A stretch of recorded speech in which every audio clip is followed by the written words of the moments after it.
آپ نے فرمایا خلیج فارس جو ہے یہ بند ہو جائے گا، مشرقی سمندر جو ہے اس میں کشتیاں چلنی بند ہو جائیں گی۔ اچھا، وہ آپ ذرا اس کو حضرت کعب سے روایت ہے کہ انہوں نے فرمایا کہ قریب ہے کہ مشرقی سمندر دور ہو جائے گا اور اس میں کوئی کشتی بھی نہ چل سکے گی، چنانچہ ایک بستی والے دوسری بستی میں نہ جا پائیں گے، اور یہ جنگ عظیم کے وقت میں ہوگا، اور جنگ عظیم امام مہدی کے زمانے۔ اب جنگ عظیم پہ آئیں سر۔ اب جنگ عظیم کیا؟ جنگ عظیم کے بارے میں بہت دنوں سے میں یہ کہہ رہا ہوں، جس دن سے غزہ کی وار شروع ہوئی ہے 7 اکتوبر سے، کہ جو ٹائم لائن مسلمانوں کی ہے، جو مسلم امہ کی ٹائم لائن جو ہے، جو لوگوں نے، ہمارے بڑے بزرگوں نے، ہمارے اسلاف نے جو بہت محنت کر کے نکالی ہے، اس کے مطابق یہ ایگزیکٹلی وہ ٹائم ہے جس کے حساب سے جنگ شروع ہونی ہے بڑی۔ اچھا، اور اس کے بارے میں آپ کو چھوٹی سی ترتیب بتا بھی دوں کہ رسول اکرم صلی اللہ علیہ وسلم کے پاس ایک دفعہ حی ابن اخطب آیا۔ حی ابن اخطب ہے یہ یہودیوں کا سردار تھا۔ ٹھیک ہے۔ تو اس نے آپ سے پوچھا، یا رسول اللہ آپ بتائیے کہ آپ کی امت کی عمر کتنی ہے؟ اچھا، آپ نے کہا الف لام میم۔ یہ جو حروف مقطعات ہیں اس نے قرآن ذہن میں، کیونکہ عرب جو یہودی ہے نا یہ ابجد میں کرتے ہیں، ابجد، حوز، ہتی، صافت، ترست، ترشت، وہ جو ہے نا حروف ابجد جو ہیں، اچھا ہر ابجد، ہر حرف کے کچھ نمبرز ہیں، اچھا ایک کا ایک ہے، اس طرح 3 نون کے پتہ نہیں ٹھیک کتنے، ہے۔ مجھے نہیں یاد، لیکن یہ اس کے حساب سے وہ پورے کا پورا ایک نکالتے ہیں کہ اس بندے کے کتنے اعداد ہیں۔ یہ بہت صدیوں سے علم ہے، اور اس کے بارے میں قرآن کی بھی ایک آیت ہے، کل شیء عددہ، ہم نے ہر چیز کو اعداد کے حساب سے اس کو لکھا ہے، لیکن وہ بہرحال اس طرح کا علم جو ہے ہمیں نہیں دیا گیا، ظاہر بات ہے نا، ہمیں پسند کیا گیا کو لکھیں۔ تو اس میں رسول اکرم نے پھر اس نے کہا یہ تو بہت کم ہے، تو آپ نے فرمایا کافا یا عین صاد۔ پھر اس نے ایک اور کہا، تو آپ نے ایک اور حروف مقطعات بولا۔ تو حدیث میں آتا ہے کہ کچھ دیر جب اس کو اندازہ ہوا کہ کافی سارے ہیں، تو وہ تو اندازہ کر کے بیٹھے نا 40-50 سال کے بعد ہمارا مسائل آ جائے گا اور یہ ختم ہو جائیں گے، تو وہ اٹھ کے چلا گیا۔ اچھا، یہ وہی ہے اختب سردار ہے جو خیبر کے قلعے کے اندر اس کو ختم کر دیا گیا، تو پھر ان کی جو اس کی میرے بیٹی تھی صفیہ، جو رسول اللہ صلی اللہ علیہ وسلم کے نکاح ام المومنین بنی ہے، جی، تو اس کے حساب سے جو امت کے لوگ جو تھے وہ ایک عمر نکالتے تھے۔ ٹھیک ہے۔ ایک اور تھا سورس، اس میں یہ ہے کہ رسول اکرم کی 3 احادیث ہیں کہ میری امت ایسے ہی ہے کہ جیسے باقی ہیں وہ 3/4 اور میری 1/4 حصہ باقی امتوں۔ اچھا، تو ایک دیکھتے تھے کہ پوری حضرت ابراہیم علیہ السلام سے حضرت رسول اکرم صلی اللہ علیہ وسلم تک تقریباً 3000 سال بنتے ہیں، تو 1000 سال ہماری اور ہو جائے گی۔ ٹھیک ہے۔ اسی سے آپ نے فرمایا کہ جیسے عصر کا ٹائم ہے تو عصر سے مغرب تک ہمارا، باقی سارا ان کا۔ بے شمار حدیثیں ہیں اس معاملے کے اندر، آپ نے یہاں تک کہ مطلب آپ نے ترتیب دی کہ اجر جو ہے کس طرح مسلمانوں کو ملے گا، اس میں بھی آپ نے عمر کا بتایا۔ تو اس کے اوپر اندازہ تھا لوگوں کا کہ 1000 سال تک رسول اکرم صلی اللہ علیہ وسلم کی عمر، امت کی عمر رہے گی، رسول اکرم کے کہنے کے مطابق۔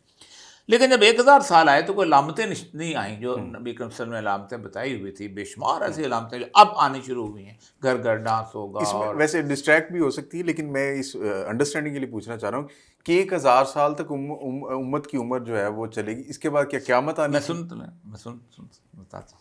1000 سال کے بعد جب علامت نہیں ہوئی تو پھر لوگوں نے ذخیرہ حدیث کو ڈھونڈا۔ اچھا، 1000 سال کے بعد، 1000 سال کے بعد کب عرصہ ہے جب مجدد الافسانی جو ہیں، تو اسی لیے ان کو مجدد الافسانی کہتے ہیں، 1000 سال کے بعد آپ تشریف لائے۔ تو جب انہوں نے ڈھونڈا تو حدیث کی کتابوں کے اندر ایک حدیث اور مل گئی کہ ہو سکتا ہے اللہ میری امت کی عمر میں آدھے دن کا اضافہ کر دے۔ اچھا، تو آدھا دن اللہ کہتا ہے کہ میرا ایک دن جو آپ کے 1000 سال کے بعد، قرآن ہے، تو اس کا مطلب 500 سال اور بڑھ گئے۔ اب اس میں نا پھر کیلکولیشن ہمارے ہاں تھوڑی بہت لوگ غلط کرتے رہے کہ وہ قمری سال کے حساب سے، ٹھیک ہے، تو قمری سال کے بارے میں عام کا لفظ استعمال ہوتا ہے، عام الفیل، وہ والا سال، لیکن یہاں پر سن کا لفظ استعمال ہوا تھا۔ سن جو ہے وہ کیا ہے، وہ یہ شمسی سال۔ اچھا، تو یہ کوئی 10-12 دن بڑا ہوتا ہے، تو 1000 سال کا، تو اس کا مطلب کوئی 2-4-5 سال کا فرق پڑتا ہے۔ اسی لیے بعد لوگوں نے 2022-2019 میں اس کو کیلکولیٹ کرنا شروع کر دیا تھا، اور بہت سارے لوگوں کو غلط فہمی ہوئی تھی یہ جنگ، لیکن یہ جو اب ہوا ہے یہ ایگزیکٹلی وہی چیز ہے، کیونکہ 2014 میں یہودیوں کی کیلکولیشن بھی یہی تھی کہ اب جنگ کا ٹائم آ گیا ہے، کیونکہ ان کے ہاں ایک تھیوری ہے کہ 4 دفعہ اگر مکمل سورج گرہن، جو کہتے ہیں 4 بلڈ مون تھیوری، مکمل سورج گرہن ہو جائے وہ بھی یوم کپور کے درمیان، یوم کپور ان کی وہ ہے جب حضرت موسیٰ علیہ السلام لے کے نکلے تھے، فرعون غرق ہوا تھا۔ اچھا، تو میں اس وقت میں نے کہا تھا کہ یہ جنگ رکنے والی نہیں ہے، یہ جنگ اب ختم ہوگی، آخر وقت تھا۔ اس کے بارے میں رسول اکرم صلی اللہ علیہ وسلم نے آپ نے جو ایک اہم ترین حدیث تھی میں آپ کے سامنے رکھتا ہوں. آپ نے فرمایا کہ اگر اہل شام بگڑ گئے تو پھر تم میں کوئی خیر باقی نہیں رہے گی. اب اہل شام سے ہم وہی مراد لیتے ہیں کہ وہ شام کے وہ لوگ جو کہ سیریا میں نہیں, سیریا ایک پارٹ تھا. شام میں لبنان بھی آتا ہے, شام میں اردن بھی آتا ہے, شام کے اندر غزہ بھی آتا ہے, شام ٹھیک, وہاں ہمیشہ ایک گروپ برسر پیکار رہے گا, وہاں لڑائی ہوتی رہی. اب دیکھیں کہ رسول اکرم صلی اللہ علیہ وسلم کے زمانے میں جب حضرت عمر کی حکومت سے آپ نے بیت المقدس فتح کر لی, پھر امن رہا, سکون رہا, وہ مسلمانوں کے کنٹرول میں رہا. پھر اس کے بعد عیسائیوں نے اس پہ قبضہ کر لیا, اور 88 سال رہا ہے. پھر صلاح الدین ایوبی نے اس پہ قبضہ کر لیا. پھر صلاح الدین ایوبی کے بعد یہاں سے پنجاب کی فوج گئی انگریزوں کے ساتھ مل کے, اور وہ انہوں نے جا کے غزہ فتح کیا اور بیت المقدس سے فتح کیا. ان کو مشرق وسطی بڑے بڑے ان کو وکٹوریا کراس ملے, ان لوگوں نے آج بھی لگا کے رکھے. تو وہ انہوں نے فتح کر کے انگریزوں کو دیا. اس کے بعد وہاں پھر جنگ شروع ہوگی. تو ایک گروپ ہے, اللہ کی فتح و نصرت ان کے ساتھ ہوگی, اس گروپ کے ساتھ. ہاں, انہیں کسی کی پرواہ نہیں ہوگی کہ انہیں کون رسوا کرتا ہے, یہاں تک کہ قیامت برپا ہو جائے گی. اس کا مطلب ہے کہ اصل جنگ, اصل جہاد جس کی طرف رسول اکرم نے اشارہ کیا جو قیامت تک رہے گا, وہ غزہ اور فلسطین میں ہوگا, یہ شام کے ارد گرد جو بھی ہونا. ٹھیک ہے. تو اب صورتحال یہ ہے کہ یہ جو اس وقت صورت ہے, تو میں نے اس وقت کہا تھا کہ یہ رکنے والی نہیں.